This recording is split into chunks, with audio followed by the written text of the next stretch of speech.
Hello everyone, कैसे हैं आप सब लोग। आज के इस वीडियो में मैं आपके साथ एक इंपॉर्टेंट टॉपिक डिस्कस करने वाला हूं और वो टॉपिक है रिट ऑफ प्रोहिबिशन।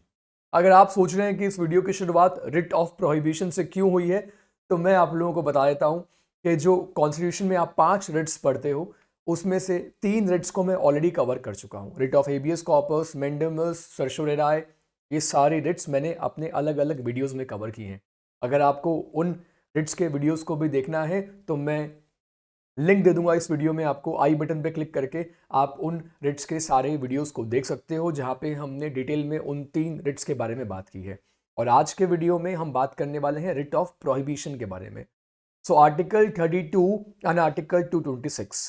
आर्टिकल 32 में रिट पिटिशन जो है वो फाइल की जा सकती है सुप्रीम कोर्ट में, एंड आर्टिकल 226 में writ petition can be filed in respective high court. अब यहाँ पे सोचने वाली बात यह भी है कि जब पीआईएल की हम बात करते हैं तो पीआईएल आगे फाइल करने का जरिया क्या है? रिट्स ही हैं। लेकिन एक एक रिट को डिटेल में समझना बहुत इंपॉर्टेंट होता है। अगर आपने हर एक रिट को डिटेल में समझ लिया तो आपके लिए बिल्कुल भी मुश्किल नहीं होगा अगर कोई भी क्वेश्चन आता है रिट्स के ऊपर। तो आज हम लोग फोर्थ रिट के बारे में बात करते हैं। वीडियो शुरू करने से पहले मैं आप लोगों के साथ एक इंपॉर्टेंट इन्फॉर्मेशन शेयर करना चाहूंगा। इंपॉर्टेंट इन्फॉर्मेशन ये है कि अगर आप लोग एक जुडिशरी एस्पिरेंट है, if you are preparing for judiciary, तो आप लोग यूट्यूब पे मेरे लेक्चर देख सकते हैं जुडिशरी एग्जाम 360 यूट्यूब चैनल पे। तो इस यूट्यूब चैनल पे मेरी जुडिशरी की फ्री लाइव क्लासेस होती हैं जिनका आप बेनिफिट ले सकते हैं। अगर इस चैनल की आप प्लेलिस्ट को चेक करोगे तो वहाँ पे आपको मेरे बहुत सारे ऐसे इंपॉर्टेंट वीडियोस मिल जाएंगे जो आपके एग्जाम के लिए बहुत बेनिफिशियल हो सकते हैं। सो मैं आप लोगों को बोलूँगा कि इस चैनल को सब्सक्राइब कर लीजिएगा और प्लेलिस्ट में जाकर आप मेरे सारे वीडियोस देख सकते हैं। इसके साथ साथ अगर आप में से कोई भी अन अकेडमी का प्लस सब्सक्रिप्शन लेने का प्लान कर रहा है या आप लेने वाले हो अन अकेडमी का प्लस सब्सक्रिप्शन, अन अकेडमी का प्लस सब्सक्रिप्शन क्या है ये मैं आपको बता देता हूँ कि अन अकेडमी का बेसिकली एक पेड प्लेटफॉर्म है, अन अकेडमी प्लस। अन अकेडमी पे फ्री क्लासेस भी होती हैं यूट्यूब पे। अन अकेडमी की ऐप पे जो स्पेशल क्लासेस होती हैं वो भी फ्री होती हैं। और प्लस सब्सक्रिप्शन जो होता है वो पूरी तरीके से पेड होता है। तो अगर आप कोई पेड सब्सक्रिप्शन लेते हैं और वहाँ पे अगर आप ये मेरा कोड यूज़ करेंगे SAVY10, तो ये मेरा बेसिकली डिस्काउंट कोड है। इसको यूज़ करने पे आपको 10% ऑफ मिल जाएगा on purchase of Unacademy plus subscription. Plus Unacademy plus के ऊपर major law, minor law, local laws, सारे सब्जेक्ट्स अन अकेडमी प्लस के ऊपर अवेलेबल होते हैं। और ये कुछ अन अकेडमी प्लस के बेनिफिट्स हैं जो आपके सामने हैं। Live classes, weekly test, study planner, structured course, unlimited access and test analysis. इसके साथ साथ ये अन अकेडमी के प्राइसिंग प्लान्स है। जिन लोगों को प्राइसिंग प्लान्स को लेकर कोई डाउट है, क्वारी है, तो ये प्राइसिंग प्लान्स आप यहाँ पे देख सकते हैं। और जो भी सब्सक्रिप्शन मॉडल आप अन अकेडमी प्लस के ऊपर चूज करेंगे उसके साथ साथ अगर आप ये मेरा कोड यूज कर लेंगे तो आपको 10% का डिस्काउंट मिल जाएगा on purchase of Unacademy plus subscription. All right. And Unacademy पे जैसे मैंने आपको बताया कि मेरी फ्री स्पेशल क्लास भी होती है जो आप अटेंड कर सकते हैं। उस फ्री स्पेशल क्लास में जो कि पूरी तरीके से लाइव होती है, आप मुझसे डाउट्स भी पूछ सकते हैं, लेक्चर के नोट्स भी डाउनलोड कर सकते हैं। ये फ्री स्पेशल क्लास को कैसे अटेंड करनी है? सिंपली इस वीडियो के डिस्क्रिप्शन में आपको मेरी अन अकेडमी प्रोफाइल का लिंक मिल जाएगा। आप उस लिंक पे क्लिक करके अन अकेडमी पे मुझे फॉलो कर सकते हैं और मेरी फ्री स्पेशल क्लास जो है अटेंड कर सकते हैं। इसके साथ साथ अगर आप टेलीग्राम पे आप जुडिशरी एग्जाम 360 इस चैनल को फॉलो कर सकते हैं, तो इस चैनल पे भी आपको क्लासेस के बारे में इंफॉर्मेशन जो है वो मिल जाएगी। तो चलिए अब बात करते हैं किसके बारे में। Now let's talk about the writ of prohibition. Writ of prohibition के बारे में आप लोग नॉर्मली बहुत सुनते हैं, लेकिन अब डिटेल में बात करते हैं कि रिट ऑफ प्रोहिबिशन किस तरीके से काम करती है।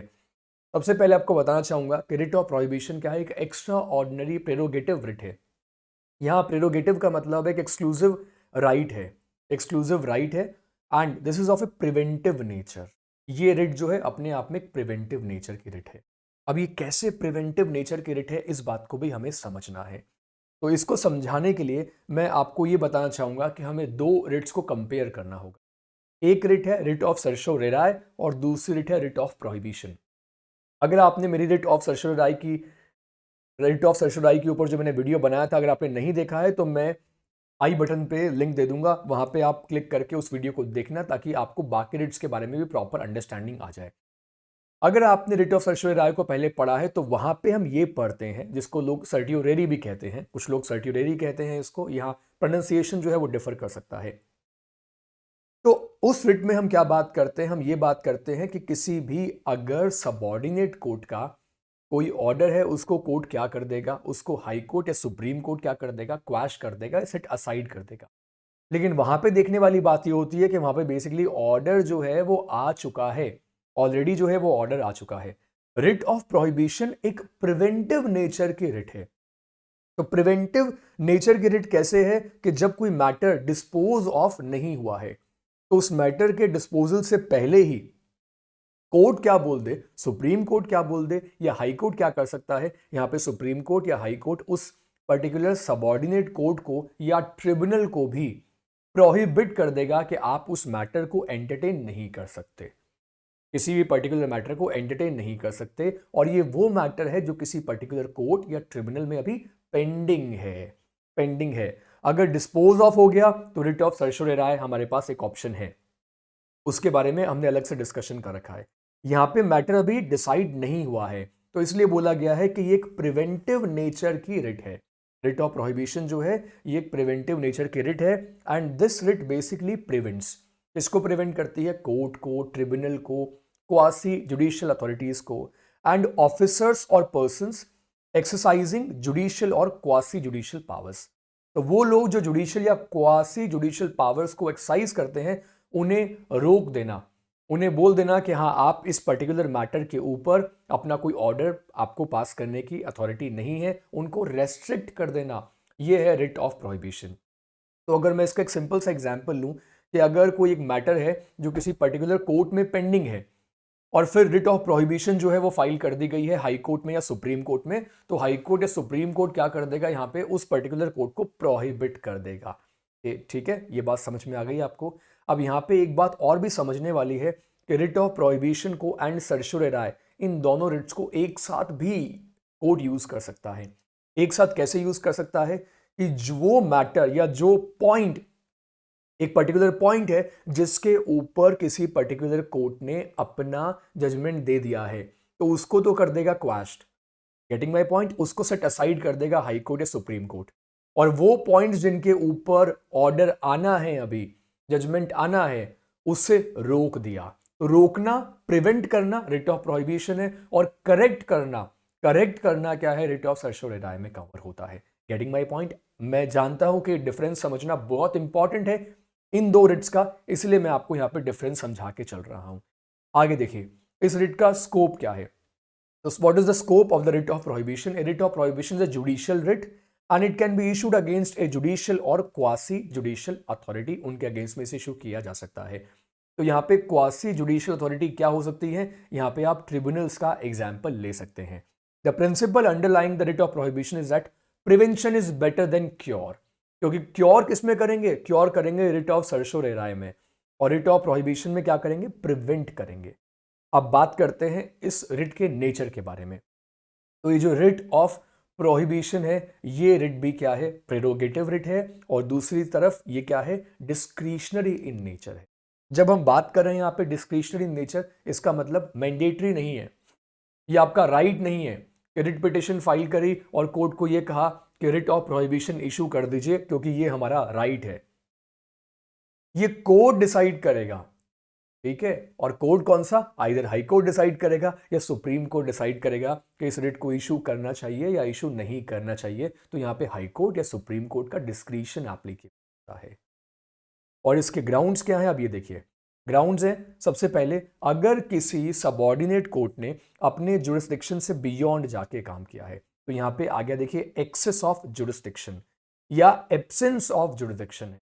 या तो जुरिस्डिक्शन है ही नहीं तो भी किसी मैटर को कोई कोर्ट जो है वो डील कर रहा है, और या फिर अपने जुरिस्डिक्शन से बियॉन्ड जाकर डील कर रहा है, एक्सेस ऑफ जुरिस्डिक्शन। तो आप समझिएगा एक सिविल कोर्ट के पास में सिविल मैटर्स डील करने का राइट होता है, फैमिली कोर्ट के पास में फैमिली मैटर्स को डील करने का राइट है, कंज्यूमर फोरम की बात करते हैं सिर्फ कंज्यूमर मैटर्स वहां पे जाएंगे, डेब्ट रिकवरी ट्रिब्यूनल के पास में जाएंगे तो उनके पास भी स्पेसिफिक मैटर्स आते हैं, इनकम टैक्स ट्रिब्यूनल में सिर्फ इनकम टैक्स रिलेटिंग मैटर्स आएंगे, एनसीएलटी में कंपनीज एक्ट रिलेटिंग मैटर्स आएंगे या फिर इंसॉल्वेंसी के मैटर्स आएंगे। लेकिन अगर इनमें से कोई भी कोर्ट या ट्रिब्यूनल जो है वो अगर दूसरे एरिया में जाके काम करे तो ये क्या है, एब्सेंस ऑफ जुरिस्डिक्शन है, या फिर हो सकता है एक्सेस ऑफ जुरिस्डिक्शन। जैसे कि हम ये बात करते हैं कि किसी पर्टिकुलर कोर्ट के पास में पेक्यूनरी जुरिस्डिक्शन है, यानी कि मॉनेटरी बेसिस पे जुरिस्डिक्शन जो है डिसाइडेड है, 20 लाख 50 लाख ये कुछ भी हो सकता है, और कोर्ट अगर उससे एक्सेस जा रहा है तो हम क्या बोल सकते हैं, that could be an example of excess of jurisdiction. तो उस सिचुएशन में क्या हो सकता है, उस सिचुएशन में आप उस पर्टिकुलर कोर्ट या ट्रिब्यूनल के लिए, ट्रिब्यूनल को प्रिवेंट करने के लिए रिट ऑफ प्रोहिबिशन को यूज कर सकते हो अंडर आर्टिकल 32 और article 226 of the Indian constitution. Writ petition file कीजिए, अगर कोर्ट को सही लगेगा तो कोर्ट उसको फिर सबऑर्डिनेट कोर्ट को या ट्रिब्यूनल को क्या कर देगा, प्रोहिबिट कर देगा। Is it clear? अब यहां पे एक्सेप्शन देखिए, when a tribunal has the jurisdiction to make an order, writ of prohibition issue नहीं होगा, but in the exercise of that jurisdiction it commits a mistake of fact या mistake of law. तो mistake of fact या mistake of law किया है तो correct करने के लिए, और यहां पे एक और बात है कि अपील और revision not by a writ of prohibition. तो अपील या रिविजन जो है वो रिट ऑफ प्रोहिबिशन के थ्रू आप नहीं लगा सकते, ठीक है। उसके साथ साथ देखिए, now look at the second ground. पहला ग्राउंड क्या आया, एब्सेंस और एक्सेस ऑफ जुरिसडिक्शन। दूसरा ग्राउंड आया वॉयलेशन ऑफ नेचुरल जस्टिस। यहां पे नेचुरल जस्टिस का मतलब ये होता है कि दोनों पार्टीज को अपनी बात रखने का प्रॉपर मौका मिलना चाहिए। अगर दो लोगों के बीच में कोई कोर्ट में केस चल रहा है तो दोनों पार्टीज को अपना अपना साइड रखने का कोर्ट में मौका मिलना चाहिए। तो अगर ये लगता है कि दोनों पार्टीज को equal opportunity of being heard नहीं मिली तो उसे हम कहते हैं violation of natural justice, that is called as violation of natural justice. आगे चलते हैं, और नेक्स्ट पॉइंट है अनकॉन्स्टिट्यूशनैलिटी ऑफ ए स्टैट्यूट। एक स्टैट्यूट जो है वो कॉन्स्टिट्यूशनल ही नहीं है और उसके ऊपर भी कोई एक्शन अगर लिया जा रहा है, सो इफ ए कोर्ट और a tribunal proceeds to act under a law which is ultra vires, ultra vires का यहां पे मतलब होता है बियॉन्ड द पावर और unconstitutional, so writ of prohibition can be issued against further proceedings. तो उस केस में रिट ऑफ प्रोहिबिशन जो है इशू की जा सकती है। और अगला पॉइंट है इन्फ्रिंजमेंट ऑफ फंडामेंटल राइट। तो अगर किसी के फंडामेंटल राइट्स का वॉयलेशन हो रहा है which is guaranteed under part 3 of the Indian constitution, तो फंडामेंटल राइट के वायलेशन के केस में भी यहाँ पे इसकी रिट कॉन्सिडर यूज की जा सकती है, रिट ऑफ प्रोहिबिशन भी यूज की जा सकती है। मैं मानता हूं यहाँ पे कि सारी रिट्स आपके पास अवेलेबल हैं, लेकिन ये डिपेंड करता है नेचर ऑफ द केस।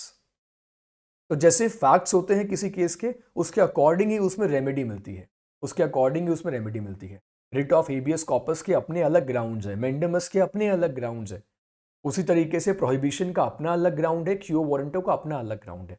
तो यहाँ पे एक एग्जांपल देखिए कि prohibition was issued against the income tax assessment proceedings where the order by which the proceedings were transferred to another officer was arbitrary and violative of article 14। तो यहां पे ये बोल दिया गया कि आर्बिट्रेरी था या वायलेशन कर रहा था किसका, आर्टिकल 14 का। तो आर्टिकल 14 का अगर वायलेशन कर रहा है तो उस सिचुएशन में हम क्या बोल सकते हैं कि here there is an infringement of fundamental rights.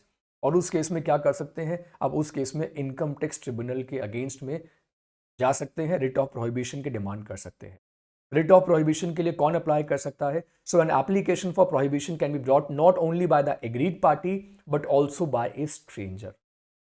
तो कोई भी रिट ऑफ प्रोहिबिशन को यूज कर सकता है, एग्रीड पार्टी जो उस मामले से जुड़ी हुई है, उस केस में जो पार्टी है, या फिर कोई स्ट्रेंजर भी यहां पे जा सकता है। रिट ऑफ प्रोहिबिशन जो है ये अलाउड होती है कोर्ट के अगेंस्ट में, ट्रिब्यूनल के अगेंस्ट में। अब मैं आपको बताना चाहूंगा यहां जो अलाउड मैंने लिखा है इसके ऊपर से क्वेश्चन आ सकते हैं। Court, tribunal, quasi judicial authorities जैसे कि tax authorities, custom authorities, settlement officer, statutory arbitrators, इन सब के अगेंस्ट में अलाउड है। But this is not allowed against administrative authorities जो डिस्चार्ज करती हैं अपना एडमिनिस्ट्रेटिव फंक्शंस या एग्जीक्यूटिव फंक्शंस, या फिर कोई मिनिस्ट्रियल फंक्शंस हो, जो मिनिस्ट्री के काम अगर वो करती हैं, तो उस सिचुएशन में रिट ऑफ प्रोहिबिशन अलाउड नहीं होती। ये बात आप समझिए। अब यहाँ पे मैं आपको याद दिलाना चाहूँगा, यहाँ पे मैं आपको ये बात याद दिलाना चाहूँगा कि जब हम रिट ऑफ मेंडेमस की बात करते हैं तो रिट ऑफ मेंडेमस में हम सारे उन डिपार्टमेंट्स को भी शामिल कर लेते हैं जो गवर्नमेंट के अंडर आते हैं, चाहे वो जुडिशियल या क्वासी जुडिशियल फंक्शंस परफॉर्म ना भी कर रहे हो तो भी उन्हें हम शामिल कर लेते हैं। लेकिन रिट ऑफ प्रोहिबिशन में ऐसा नहीं होता। रिट ऑफ प्रोहिबिशन जो है एक्सक्लूसिवली देख लिए कोर्ट के लिए है, ट्रिब्यूनल्स के लिए है, या क्वासी जुडिशियल अथॉरिटीज के। Getting my point. अब यहाँ पे आपको एक एग्जाम्पल देना चाहूंगा रिट ऑफ प्रोहिबिशन का। इस केस को देखिएगा, Sewpujanrai versus collector of customs AIR 1958। इस केस में collector of custom imposes invalid conditions for release of certain goods on payment of fine in lieu of confiscation. तो ये कहा गया कि फाइन दे दीजिए, गुड्स को रिलीज कर देंगे। यहाँ पे रिट ऑफ प्रोहिबिशन में B issued against the collector from enforcing illegal conditions. तो यहाँ पे अगर कोर्ट को लगा कि क्या इंपोज हो रही हैं इलीगल कंडीशंस, इंपोज हो रही हैं, तो जब ऐसे इलीगल कंडीशंस को इंपोज किया जाता है तो उस सिचुएशन में रिट ऑफ प्रोहिबिशन को इशू किया जा सकता है। ऑलराइट, तो ये मेरी तरफ से एक छोटा सा वीडियो और एक छोटी सी कोशिश है, छोटा सा एफर्ट है कि आपको पूरी तरीके से मैं ये क्लियर कर दूं कि रिट ऑफ प्रोहिबिशन क्या है, कब इशू की जाती है, कैसे काम करती है, क्या इसका प्रोसेस है। ये सारी बातें हमने आज डिस्कस कर ली है इस वीडियो में। अगर आपको ये वीडियो पसंद आया है तो इस वीडियो को लाइक ज़रूर कीजिएगा, अपने दोस्तों के साथ भी इस वीडियो को शेयर कीजिएगा जो रिट ऑफ प्रोहिबिशन को समझना चाहते हैं। कमेंट सेक्शन में कमेंट करके ज़रूर बताइएगा कि आप और कौन कौन से टॉपिक के ऊपर वीडियो देखना चाहते हैं। मैं पूरी कोशिश करूंगा उन टॉपिक्स के ऊपर वीडियो ज़रूर बनाऊं। मैं आप लोगों से मिलता हूं अपने अगले वीडियो में। Thank you so much.